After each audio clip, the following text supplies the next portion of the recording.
Hoy es la cuarta que hablamos de fuego y provocando un avivamiento. Recuerdo que cuando yo propuse este título, Monse me escribió rápido y dice, ¿no sería que necesitamos más como iglesia un arrepentimiento general más que un avivamiento fuera? Y justamente era lo que había en el corazón. Digo, precisamente eso es lo que quiero hacer. Avivamiento es algo que estaba apagado o aparentemente apagado, con una llama ahí dentro del tronco ahí, que parece que está apagado, quizás humea un poco o no, pero luego, ¡pum!, de pronto rebrota, ¿no? Y el deseo, el anhelo de esta serie es que como iglesia nos volvamos a Dios con arrepentimiento, con celo de Dios, con sorpresas de las cosas que Él tiene, vivir con gozo en la plenitud. Y eso evidentemente es... Si encendemos el fuego, provoca un incendio. Otras personas se contagian de eso. Pero el objetivo principal es que tú y yo seamos transformados. Y no lo sé, tú sabes si está llegando a tu corazón este mensaje, si está habiendo cambios en tu corazón, si estás cambiando hábitos porque buscas más de esto. Porque si no, será una predicación que pasará así, una serie, y dirá, bueno, estuvo bien, pero no habrá hecho ningún cambio, entonces no tiene sentido. Así que te invito pues, a disfrutarla. De hecho, Charles Finney es de las personas en el siglo XVIII pues, que opinaba que el avivamiento se podía forzar. ¿Por qué forzar? Porque la Biblia lo indica, si mi pueblo se humillare, o sea, yo responderé, simplemente vamos a humillarnos delante de Dios, vamos a buscarle a Él. Y quería pasar un vídeo que explica esto. En verdad, esta fotografía no es real, sino que es parte de una escenificación. Y hay un vídeo como de 3 minutos que está en inglés, no sé si la letra se ve bien o si no lo voy leyendo, para reforzarlo. Y habla un poco, está simulando pues como una persona que está preguntándole a Finney en qué consiste un avivamiento, ¿vale? Pues dentro vídeo.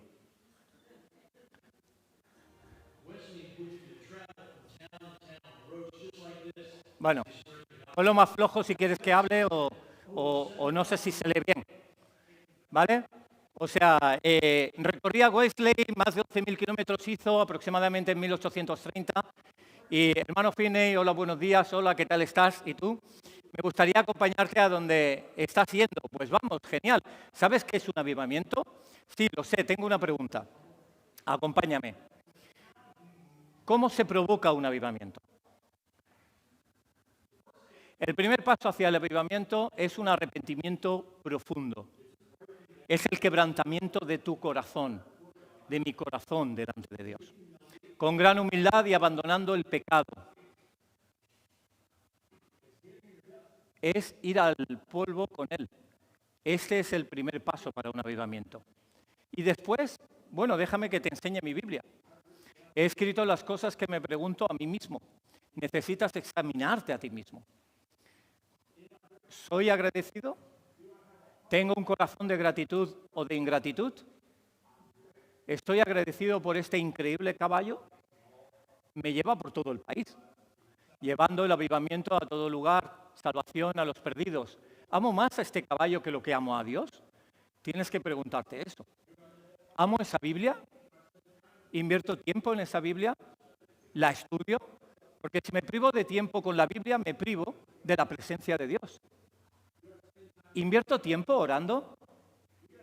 Tienes que llegar a un lugar en la oración donde mueves a Dios, no te rindes. Mover a Dios. Entonces empiezas a ver los pequeños pecados en tu vida. ¿Tengo envidia? ¿Envidio a mi hermano que está predicando?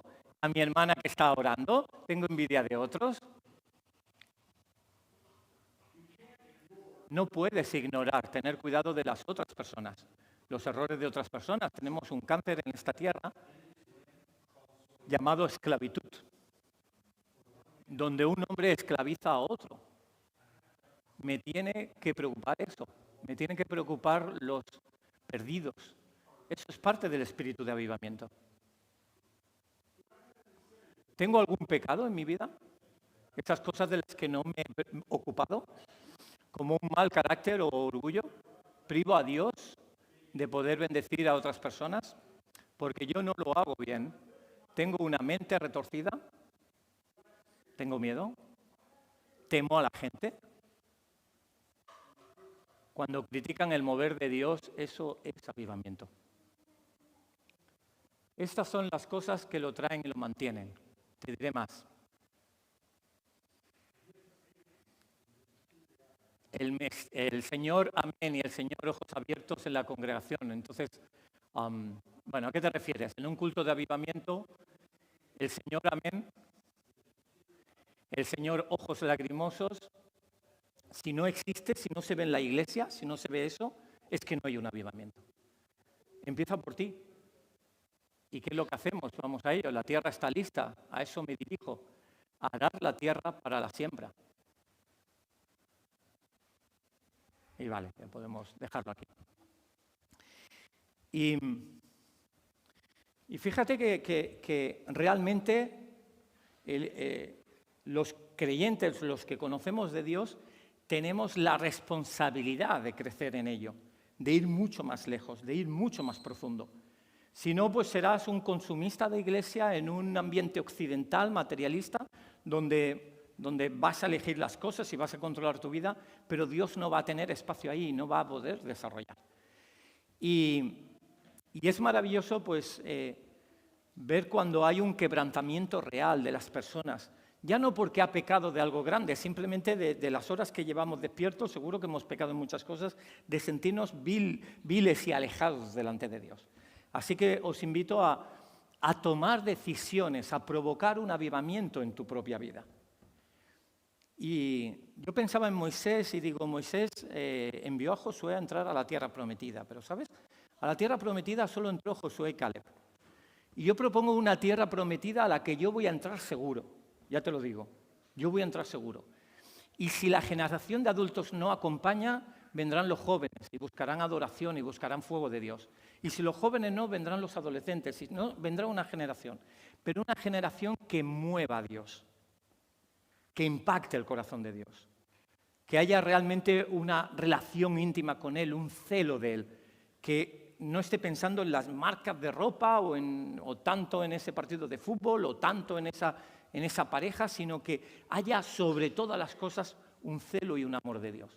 Pero eso no se puede provocar, si no haríamos legalismo.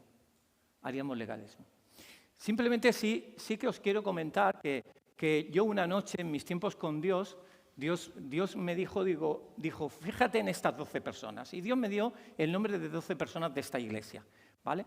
Y son 12 personas que inspiran a buscar a Dios, que inspiran a tener celo, que inspiran a invertir en Dios. Y seguramente que cuando las nombre, las voy a nombrar, no es para que sientas, como dice aquí, envidia, ni comparación, ni nada, sino simplemente un estímulo, como si te hablara, ¿qué te digo yo? Pues de Esteban, o de Felipe, o de Pedro, de quien fuera, ¿no? Que digas, es verdad, puedo hablar más con esta persona, puedo tomar un café, puedo tomar su ejemplo. Porque os digo una cosa, a veces pensamos que Dios hace las cosas milagrosamente Dios ya me llevará al lugar más santo. Sí, si tú le estás buscando, porque el reino de Dios es un tesoro escondido, hay que esforzarse para buscarlo y encontrarlo, ¿sí? Entonces, buscar tu espacio de oración, buscar tu momento de Dios, dejarle a Él toda preocupación, etc. Y tengo aquí unos nombres que seguramente pues, os suenan, ¿no? Por ejemplo, Darío e Irene. Es un ejemplo. Son personas de más de 70 años, no es la excusa de la edad. Están en la barbacoa, están en el seminario, están en los cultos, están en los retiros. Miriam, de salud no está bien del todo y está llevando discipulados, acompañando a gente, llevando un grupo. Dani Chicano en media, en mantenimiento, mentoreando a personas, llevando un grupo. Eli, pues entregada a todo lo que se abre, ella ha tenido pérdidas familiares muy duras y ella ha seguido la brecha de Dios. Lucas, el otro día me senté con él y le salían que está en 10 ministerios diferentes. Eso es una entrega al Señor y no deja su familia, no deja su trabajo, sino que invierto en el reino de Dios. Alex y Monse, pues personas que tienen 3 hijos pequeños. ¿Y cómo llevas eso? Pues lleva que están aquí, que buscan, que llevan un grupo en su casa, que... Isaac Vega es millennial. Los millennials lo tienen complicado, porque la juventud pues a veces puede, pero hay un celo de Dios en él muy claro y siempre ha estado ahí acompañando a los jóvenes y relacionándose con todos. Ayer llamó a mi hijo Yolito porque era su cumpleaños, antes de ayer, ese celo, ¿no? Josiño, un hombre estable como una columna, que está ahí en gestión, en logística, en secretaría, en no sé qué, a lo que le pidas, y es un hombre que tiene un trabajo muy absorbente, que muchas semanas marcha de viaje. Dani López, bueno, yo digo que es un levita, ¿no? O sea, es un hombre de Dios entero, bien administrador, lleva bien su familia, lleva bien las cosas de Dios, hay un celo en el corazón que se ve en sus ojos. A mí me encantó, estamos en ese grupo de santidad pequeño, y me encantó como decía, siempre que empiezo a cantar una canción, pues lloro. Es la forma en cómo Dios se manifiesta en mi vida. Y ya puedo ir en la moto como sea, ¿no? O qué decir, por ejemplo, de Alicia, ¿no? También mi oveja. También es dulce como la miel, ¿no? Es una persona entrañable. Y por eso, y así podría nombrar muchos más, pero fíjate la trayectoria, realmente no tienen esa pasión por Dios o no están en los cargos que están de casualidad. Es porque han demostrado durante 3, 4 años un celo por Dios, un amor por Dios espectacular. Y así simplemente no te lo digo para que te desanimes. Podría ahora sí empezar a decir nombres, ¿por qué me ha dicho a mí? ¿Por qué no me ha dicho a mí? Y es complicado, pero tómalo simplemente como, bueno, son personas que habrá que aprender algunas, quizás otras no, pero examino lo bueno y lo retengo, ¿no? Y que sí que veas que realmente las cosas que se producen. El otro día hacíamos un taller de predicación y habían 46 personas. ¿Todos eran predicadores? No lo sé. Yo sé que Dios me llamó, no sé, creo que he leído la Biblia entera 27 veces, porque cada año era la Biblia en un año, y hay un celo por su palabra. Entonces, ¿hay ese celo en ti o hay un celo similar? Pues entonces Dios te abrirá la palabra, pero no porque digas, qué guay sería predicar un día, pero no te atrae leer la palabra. Es decir, las cosas se ven por los frutos antes de que lleguen, ¿no? Y luego dices, un poco la adoración, pues hay una pasión, por ejemplo, pues es algo que a mí no me nace, por eso yo no estoy ahí, porque Dios te da los dones, te los muestra, te da una carga por los jóvenes, por los niños, por los ancianos, por los necesitados, que al final es un ministerio, porque el ministerio no es más que una carga reproducida.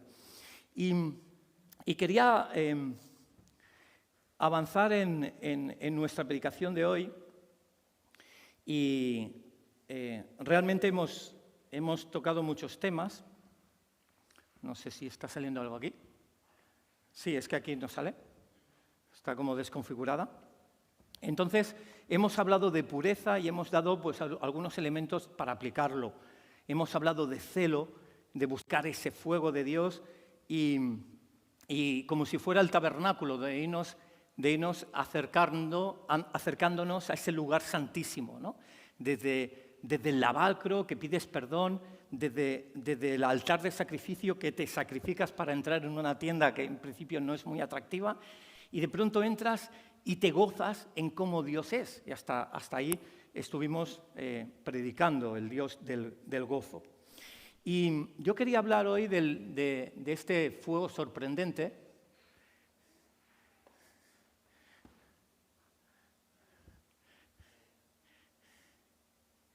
De este fuego sorprendente, que este fuego sorprendente es en el momento que del lugar santo pasas al lugar santísimo.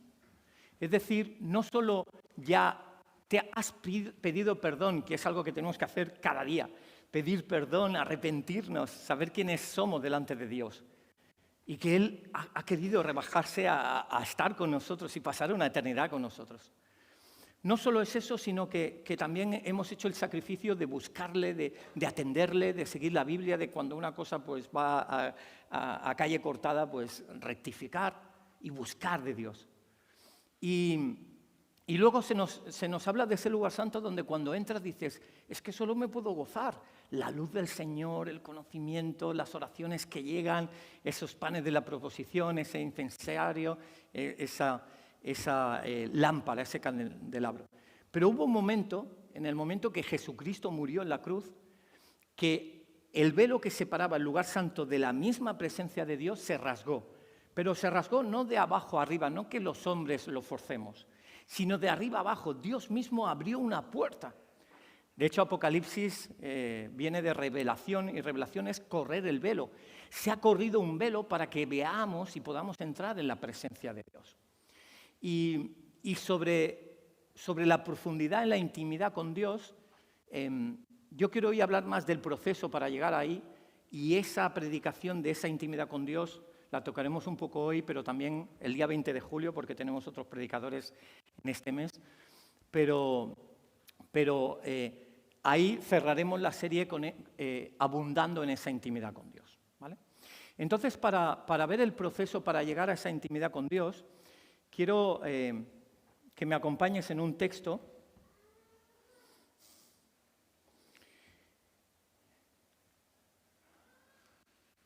que dice así, Primera de Reyes, capítulo 19. Te pongo en contexto, tenemos a Elías. Elías es un hombre que ha buscado de Dios hasta incluso provocar a los profetas de los ídolos de Baal, de ver cómo Dios se manifestó, y ahora la reina dice que va a matar a ese hombre, Jezabel. Entonces él toma tanto miedo que hasta huye y desea hasta morirse. Entonces Dios le da alimento y él siente un celo por Dios impresionante. Y empieza a andar como 40 kilómetros, ¿vale?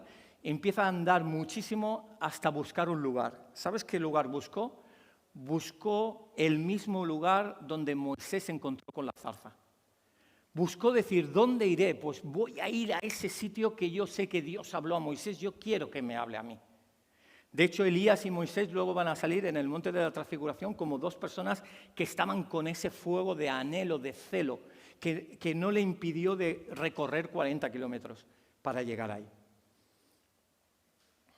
Y Primera de Reyes 19 dice, y allí se metió en una cueva, esa cueva que os digo, del monte Oreb, donde pasó la noche, y vino a él palabra del Señor, el cual le dijo, ¿qué haces aquí, Elías? Es decir, estaba buscando mal a Dios, estaba caminando un montón y no sabiendo.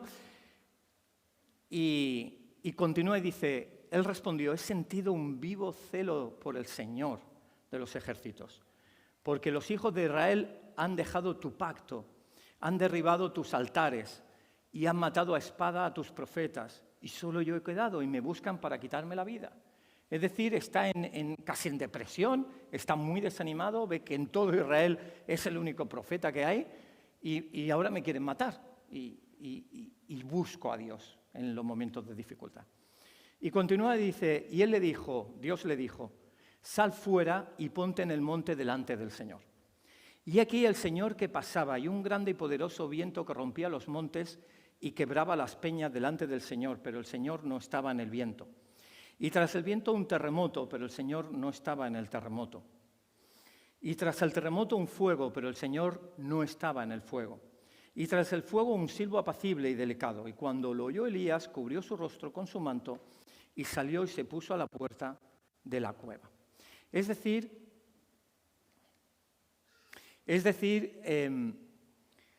Dios lo que se muestra o muestra de diferentes maneras a través de un terremoto, de un viento recio, a través de diferentes fenómenos que pasan, pero Elías no se engancha ahí, entiende que ahí no está Dios en completo, sino luego al final en una brisa apacible.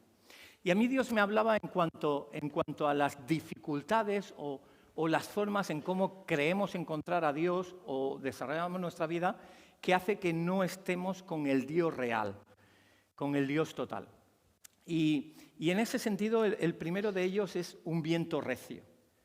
Y imagina tú pues, estar en un lugar donde de pronto hay un viento tremendo que rompe incluso, dice la Escritura, que rompe las rocas, que los montes hasta como que se deshacen. Es un viento tremendo, parte los árboles. Y esto me habla mucho de que a veces buscamos a Dios un poco en ese viento recio, O buscamos la verdad en ese viento recio, en filosofías huecas, en formas de pensar sobre Dios. Dios está en todo, la verdad la tiene cada uno. Tantas filosofías que nos llegan que en verdad lo que están es rompiendo las piedras de la verdad, incluso atentando contra la piedra angular que es el mismo Jesucristo. Y nuestras ideas son así, son totalmente vulnerables. Yo me acuerdo en el instituto de que cada año en segundo de bachillerato pues tienen que elegir una carrera y cuando uno es profesor durante muchos años se da cuenta de cuáles son las modas. Y hubo una época que todo el mundo quería ser médico y era porque había una serie en televisión que era Hospital Central. Años después todo el mundo quería ser veterinario porque había una serie en catalán que era Veterinaris. Luego todo el mundo quería hacer criminología por Expediente X y tantas cosas. Y ahora pues muchos quieren ser cocineros. ¿Será MasterChef? O sea, nos afecta tanto lo que vemos que hasta puede cambiar el oficio que quizás de unos dones o unas habilidades que ni siquiera tenemos. ¿Qué decir cuando hablamos de religión? Hay personas que dicen, te envío todo mi pensamiento para que sane tal persona. No necesito tu pensamiento, pídele a Dios. O dice, bueno, yo sé que en el fondo, pues hay Dios en todos los rincones. Sí, pero hay en unos rincones que está más que en otros. O, por ejemplo, ya casos muy exagerados como personas que se han levantado, por ejemplo, en Australia hay una persona que se ha levantado que tiene así la fisonomía un poquito como del Jesús que imaginamos y que dice que es Jesús encarnado. Y entonces tiene un grupo como de 60 personas que viven en una comunidad en medio de la selva, vigilado mucho por la policía para que no hagan un suicidio colectivo o alguna locura, pero la gente, yo he visto documental, la gente llorando porque ese hombre murió por ella o por él 2000 años hacia atrás y ahora ha venido con tanto amor a vivir con ella y con esa comunidad. Y ese hombre pues está emparejado con una mujer, ni siquiera casado, con un niño, que no sé qué, y tú te dices, bueno, es que la Biblia parece que no la está usando mucho. Pero la gente se deja llevar porque tiene una necesidad de esperanza. Todo el mundo tiene fe en algo, hasta en el vacío, en la nada, ¿no?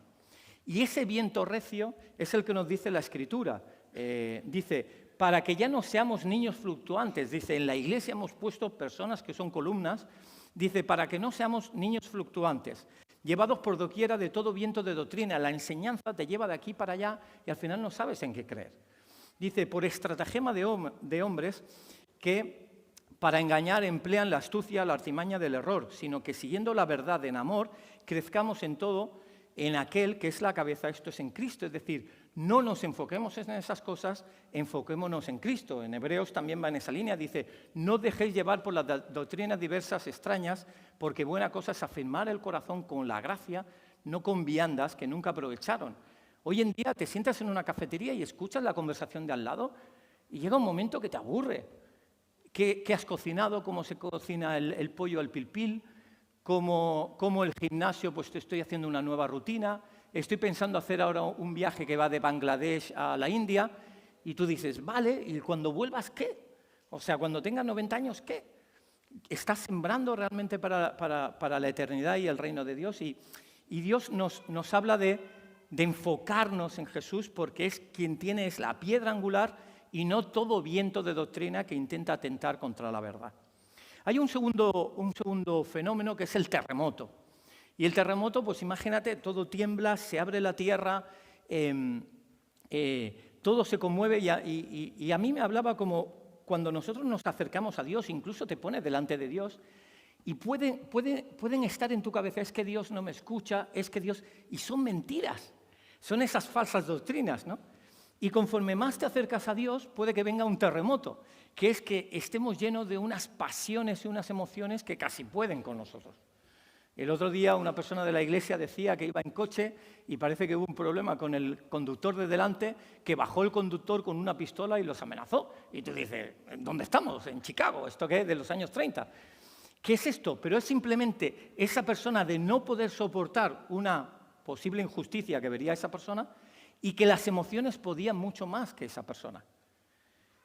Hay personajes hasta de cómic, ¿no? El increíble Hulk, ¿no? De que se enfadaba y, ¡guau!, y se ponía ahí y no controlaba sus emociones. Luego venía pues, el arrepentimiento de todos los destrozos que había hecho. Pero realmente Dios nos llama a no estar afectado ni por las falsedades, ni tampoco por las emociones. Cuando nosotros entramos a la presencia de Dios, las falsedades de soy culpable, Dios no me escucha, todo eso es mentira. Y entonces, si lo rechazamos, entramos más adentro. Y si entramos más adentro, empiezan las emociones de es que me siento así, es que estoy triste, es que me han abandonado, es que...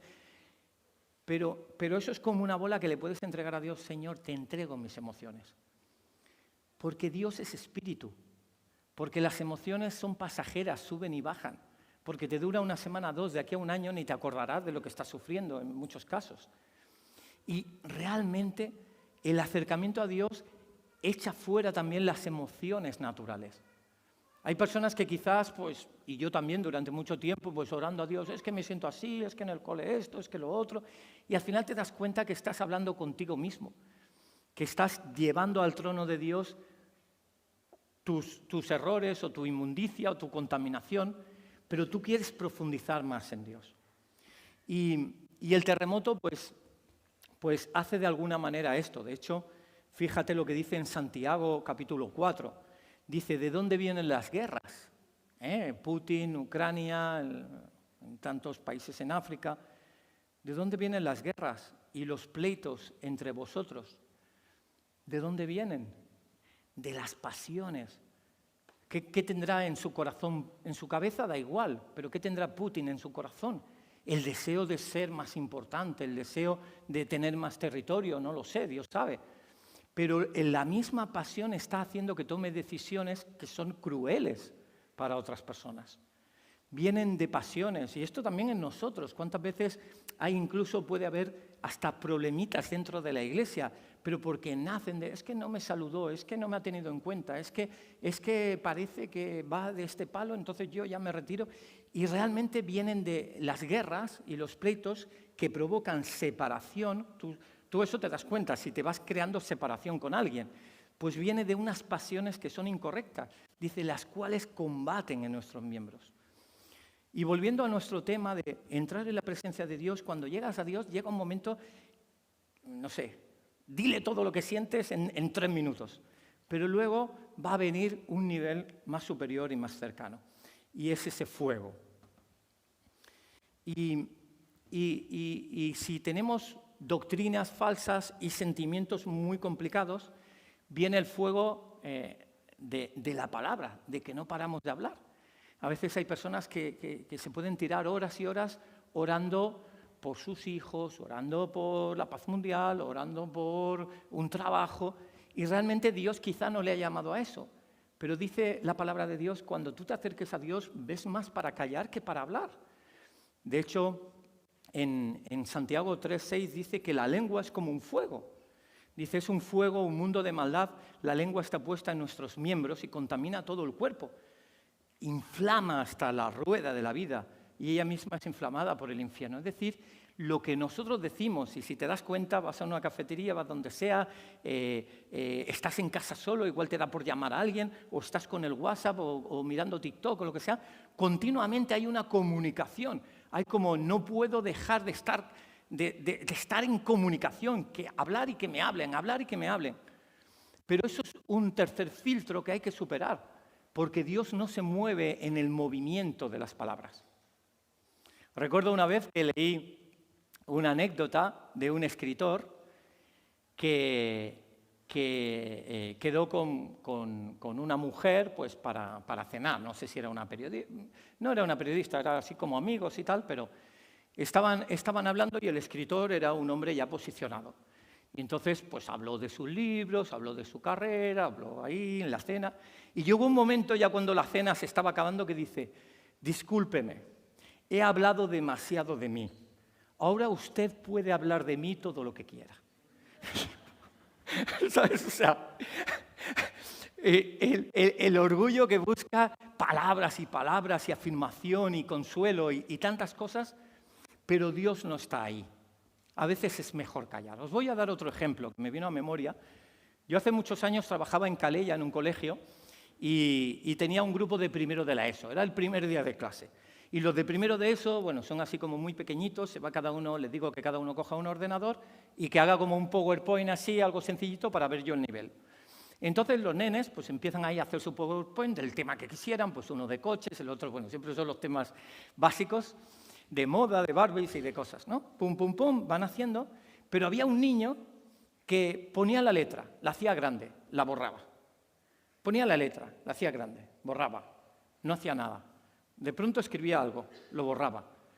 Y yo digo, este niño me está timando, se está riendo, yo he puesto aquí un PowerPoint aquí que hay que hacer. Y el niño pues ponía, quitaba, y yo digo, ¿le digo algo? Es el primer día de clase, empezamos mal, ¿no? Pero que está pasando olímpicamente de las instrucciones. Y no sé cómo, yo creo que el Espíritu Santo hizo que no le dijera nada, porque no es habitual. Lo normal es decir, oye, sí que le dije, ¿te puedo ayudar en algo? No, voy bien, voy bien. Y yo digo, bueno, pues ves bien. y si tú te pones la nota no hay problema. Pero la nota se la tengo que poner yo.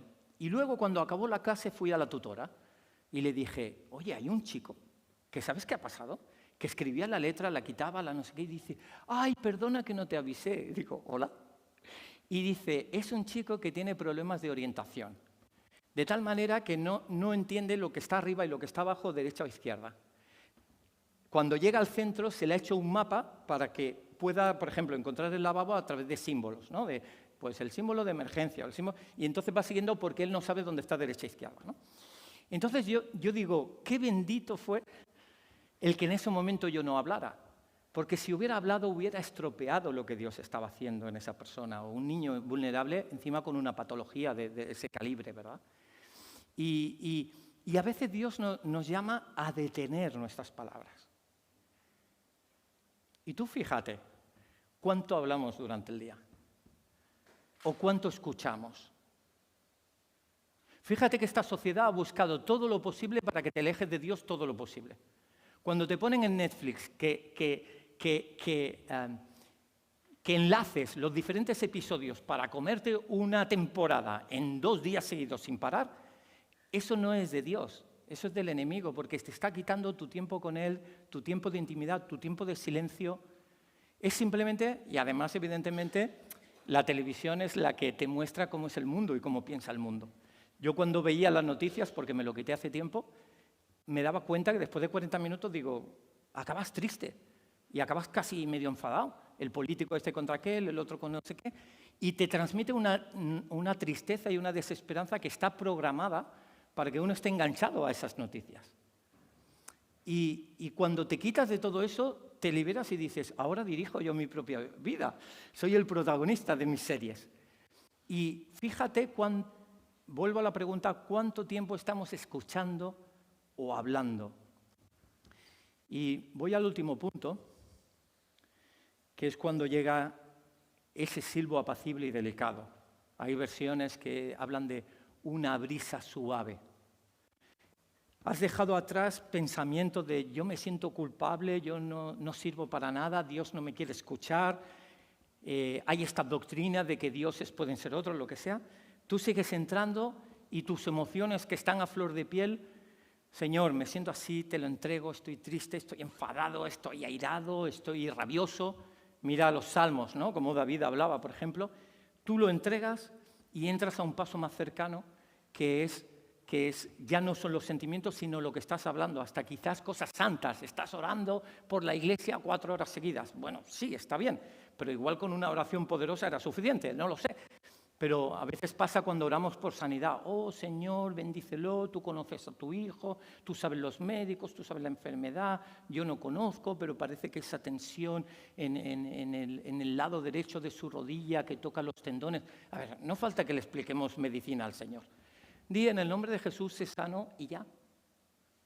Ya está. Porque así lo hizo Pedro en la puerta de la Almosa, levántate y anda. Ya.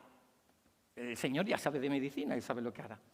Y a veces la verborrea es un impedimento y cuando dejamos la verborrea entramos en un espacio muy íntimo con Dios. Quiero profundizar más el día 20, pero déjame decir alguna cosa al respecto.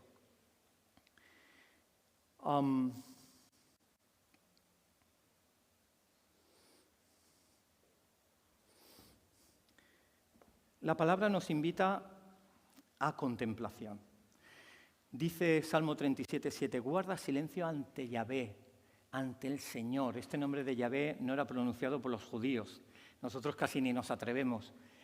Es la esencia de Dios. Y espera en Él. Guarda silencio. Di, Señor, yo no puedo. Tú sabes lo que hay en mi corazón, lo que hay en mi pensamiento, lo que hay en mis circunstancias. ¿Cuál es tu propósito? Haz tú lo que quieras. Yo con esto no puedo hacer nada. Y verás que empieza a haber una relación de amor tan íntima, un susurro apacible, porque Dios, ¿sabes? Habla, pero normalmente habla muy flojito. Habla muy flojito. Entonces hay que apagar todos los otros receptores y emisores y que ni nos escuchen, que ni escuchemos, fuera todo, y crear tu espacio de oración, tu espacio de silencio. Puede ser a las 12 de la noche en esa habitación última de tu casa, puede ser a los pies de tu cama arrodillado, puede ser... Billy Graham tenía una costumbre que siempre ponía Billy Graham las zapatillas debajo de la cama muy profundo. Y entonces decía, cada vez que me levanto me obligo a arrodillarme para coger mis zapatillas y empiezo a adorar a Dios. Crea sistemas para tener esa comunión con Dios. Pero esa comunión que no viene a hablar, porque cuando hablamos contaminamos, porque expresamos lo que hay en nosotros. Pero cuando escuchamos podemos contaminar muy poco, porque escuchamos de Dios.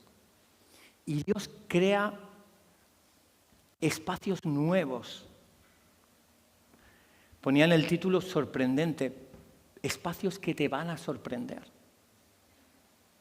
Elías, al final, Dios lo toma y le da instrucciones y le dice, pues ahora unge al rey, ahora ves allá, ahora tu naturaleza es esta. Y le da lugar a todo conforme él no esperaba. Igual que Moisés se encontró en la presencia de Dios y recibió lo que no esperaba. Y yo te invito a que tú vayas a la presencia de Dios y que vayamos a la presencia de Dios para esperar lo inesperado. Hicimos un retiro en íntimo y yo leí unas palabras sobre el silencio. Y es de Teresa de Calcuta, ya sabes, esta mujer de Albania que ayudó en la India con los paria. Y voy a leer un fragmento que leí también en íntimo y seguramente te ayudará a reforzar algunas cosas, pero que habla de la importancia del silencio en esa intimidad con Dios. Y mirad lo que dice, ¿vale? Es como una paginita, o sea que estaré como 4 minutos hablando, ¿vale? Respecto a esto dice, es muy difícil orar si no se sabe cómo hacerlo, pero es preciso que nos ayudemos a orar. Lo más importante es el silencio. Las almas de oración son almas de profundo silencio. No podremos ponernos directamente en presencia de Dios sin obligarnos a un silencio interior y exterior. Por eso debemos habituarnos al silencio del espíritu, al silencio de los ojos y al silencio de la lengua. Dios es el amigo del silencio. Necesitamos encontrar a Dios, pero no podemos encontrarlo ni en el ruido, ni en la agitación. Fijaos cómo la naturaleza, los árboles, las flores, la hierba, crecen en un profundo silencio. Ved cómo las estrellas, la luna y el sol se desplazan en silencio. No es nuestra misión entregar a Dios a los pobres de las calles, no un Dios muerto, sino un Dios vivo, un Dios de amor. Los apóstoles dicen, vamos a consagrarnos constantemente a la oración y al ministerio de la palabra. Cuanto más recibimos en nuestra oración silenciosa, en esa oración silenciosa uno empieza a recibir.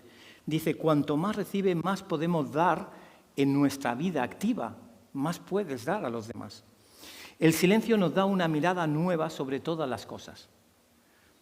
Necesitamos ese silencio para tocar las almas. No es lo esencial lo que nosotros decimos, sino lo que Dios nos dice y dice a través nuestro. Jesús nos aguarda siempre en silencio. En medio de ese silencio nos escuchará Ahí es donde hablará nuestras almas. Y ahí oiremos su voz. El silencio interior es muy difícil, pero debemos hacer el esfuerzo de orar. En ese silencio reencontraremos una energía nueva y una unidad real. La energía de Dios será nuestra para dar cumplimiento perfecto a todas las cosas. La unidad de nuestros pensamientos con sus pensamientos, esa unidad se crea en el silencio. Te vas sintiendo que tienes un corazón como el suyo.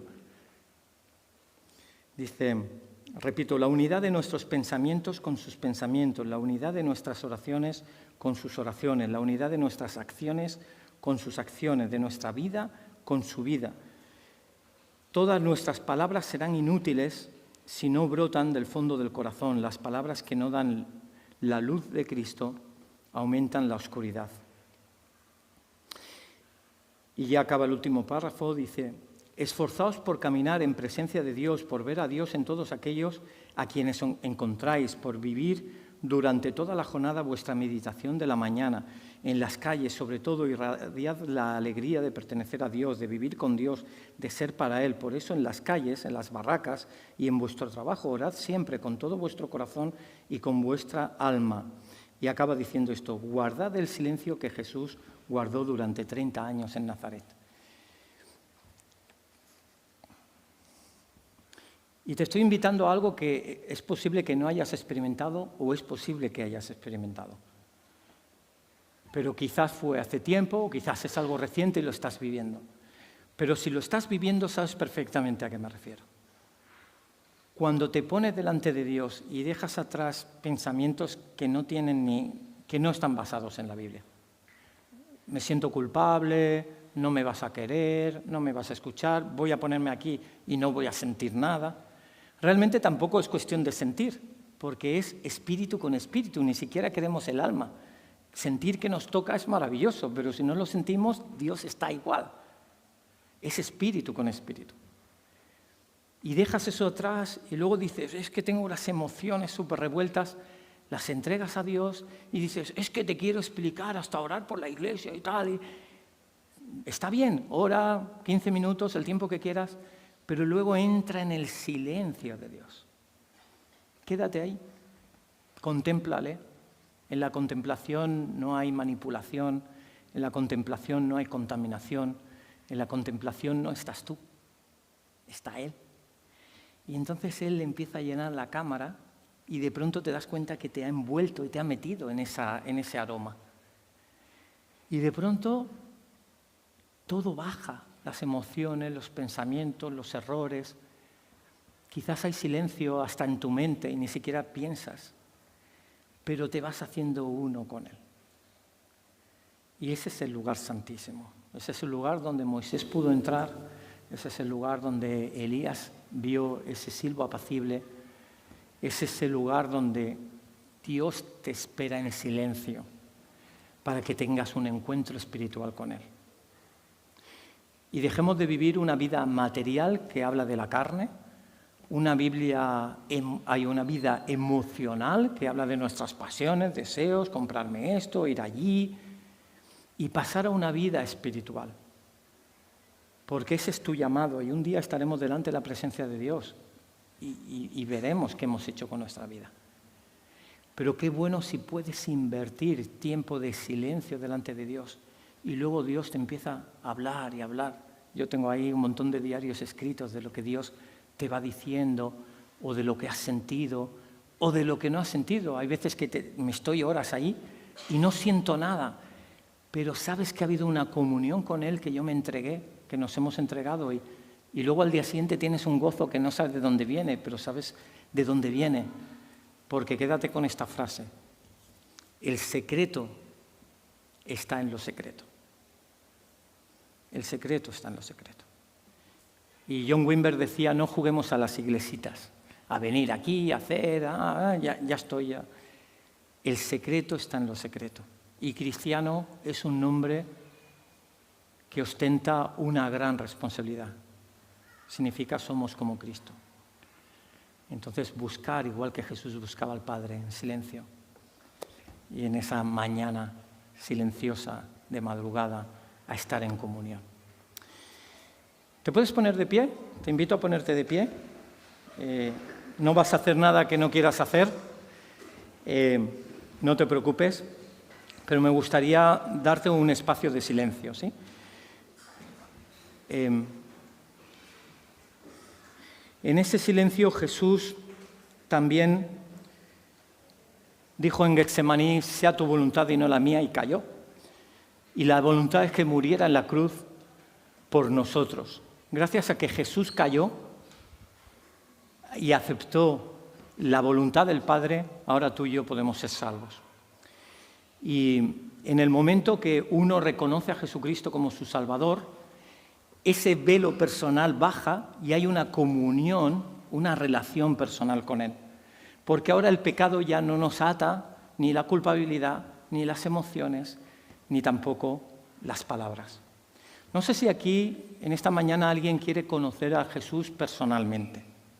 Si es así, le voy a pedir que levante su mano y luego le dirigiré en decir unas palabras a Dios para tener o invitarle a tener esa relación con Él, ¿sí?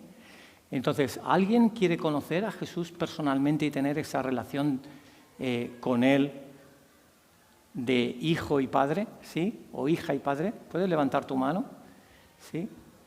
¿Hay alguien que quiere conocer a Jesús en esta mañana? ¿Puedes levantar tu mano? Simplemente te acompañaría en una oración. ¿Sí? Creo que no hay nadie que haya levantado la mano. Y ahora te voy a invitar a cerrar los ojos y yo también me voy a invitar. Y te voy a invitar a estar 2 o 3 minutos en silencio delante de Dios. Si no quieres entrar en el ejercicio, pues piensa en otra cosa, siéntete libre, no te sientas obligado por lo que digo, no confío en que todos lo hagáis, tranquilos. Pero sí te invito a que tengas 2 o 3 minutos, simplemente imagínate, no sé, la figura de Jesús, que es la que más fácil podemos dibujar. Imagínate la figura de Jesús, su mirada, y quédate en silencio delante de Él, como si lo encontraras hace 2000 años y no sabes qué decir, y te quedas mudo o muda. Y simplemente en silencio. No le digas ni cómo te sientes, ni qué piensas, ni qué esperas. En silencio. Y eso va a ser un encuentro con Dios que Dios va a valorar y recompensar, ¿sí? Pues,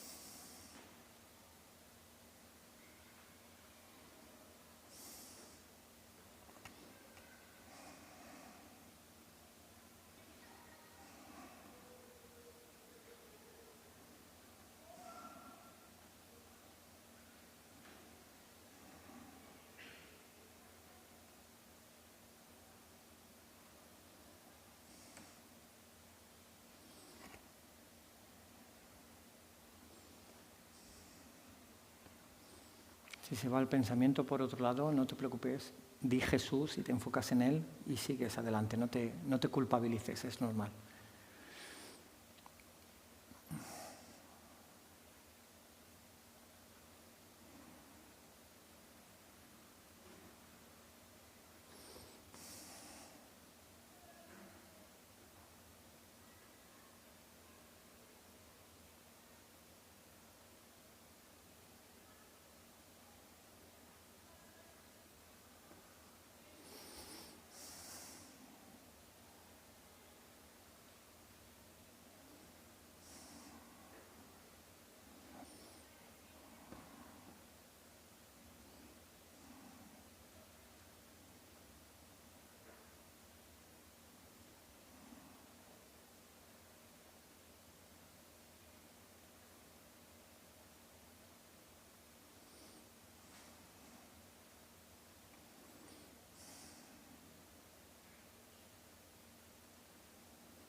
Si no has querido levantar tu mano, pero sí que quieres conocer a Jesús y te ha dado como vergüenza pues puedes salir aquí delante.